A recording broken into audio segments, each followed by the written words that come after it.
So if you have an issue with being able to bend your knee fully, all right? So that means I'm down here like this and I'm trying to bring my body as close to my knee as possible and bring the knee over the toes. Then what we want to do is something we call gapping the knee, okay? Now again, this is something you want to try out for yourself and see if it feels good. But for me, having had 4 knee surgeries on this knee, sometimes I wake up and I'm really stiff in the morning.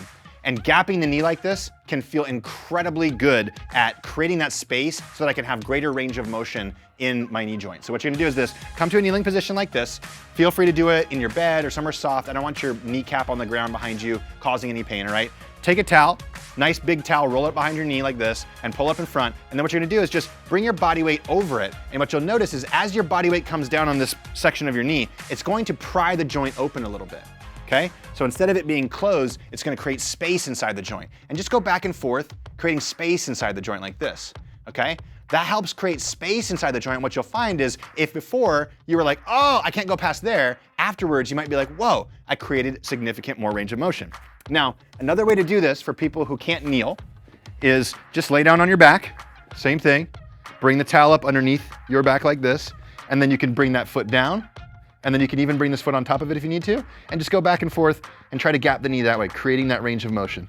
So you're just trying to feel like there's a little bit of pressure behind the knee, again, creating space in the knee joint, which can often create that extra range of motion that you need. So you can start with this move in the morning to kind of loosen up your knee, start to make it feel a little bit better as you create that extra range of motion. Now from there, we want to start building the ability to bring ourselves into the bottom of a squat. One of the most functional things that we can start to work towards is this ability to squat fully and relax in the bottom of a squat because it's a sign of fully functional knees. Now I know for a lot of people watching this, you're probably thinking to yourself, that will never happen. And while that may be true for you, or maybe it won't, maybe you could actually drop down in the squat. I've seen a lot of people gain significant range of motion by doing these movements. But maybe you won't. But by not practicing at all, it will get tighter and tighter and tighter over the years, and you'll have more and more aches, pains, and injuries, weakness, tightness, etc. So it's not a matter of whether you can get all the way down, it's a matter of whether you're making progress towards feeling better in your body, towards restoring range of motion in your body, towards caring for your body, or if you're just allowing your body to fall apart.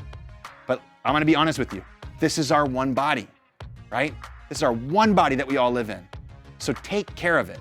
So important to take care of it, all right?